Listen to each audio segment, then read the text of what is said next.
बातमी पावसाच्या संदर्भातील आहे। पश्चिम महाराष्ट्रामध्ये होत असलेल्या पावसामुळे कृष्णा आणि पंचगंगा नद्यांच्या पातळीमध्ये मोठी वाढ झाली।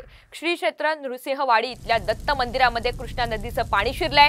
कृष्णा नदीचं पाणी दत्त मंदिरात आल्यामुळे आता पालखी सोहळा सुद्धा या ठिकाणी पार पडलेला आहे। या पावसातच आपण पाहतोय कशा पद्धतीने हा पालखी सोहळा सुरू आहे। कृष्णा नदीचं पाणी मंदिरातील दत्तप्रभूंच्या चरणकमलाला स्पर्श झाल्यामुळे आता हा दक्षिण द्वार सोहळा झालेला आहे।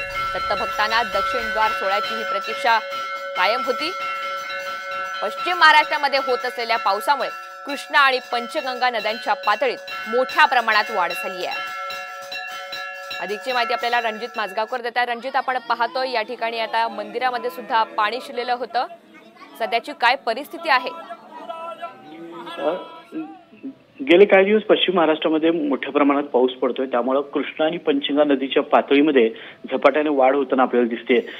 श्री क्षेत्र नरसिंहवाडीच्या मंदिरामध्ये पाणी काल सायंकाळी आलेले आहे आणि काही वेळामध्ये किंवा काही तासांमध्ये दक्षिण द्वार सोहळा सुद्धा यामध्ये संपन्न होणार आहे। दत्त महाराजांच्या मंदिरामध्ये पाणी आल्यानंतर पालखी सोहळा काढण्यात येतो। हा पालखी सोहळा काल सायंकाळी झालेला आहे आणि आता सर्व दत्त भक्तांना प्रतीक्षा आहे ती दक्षिण द्वार सोहळ्याची।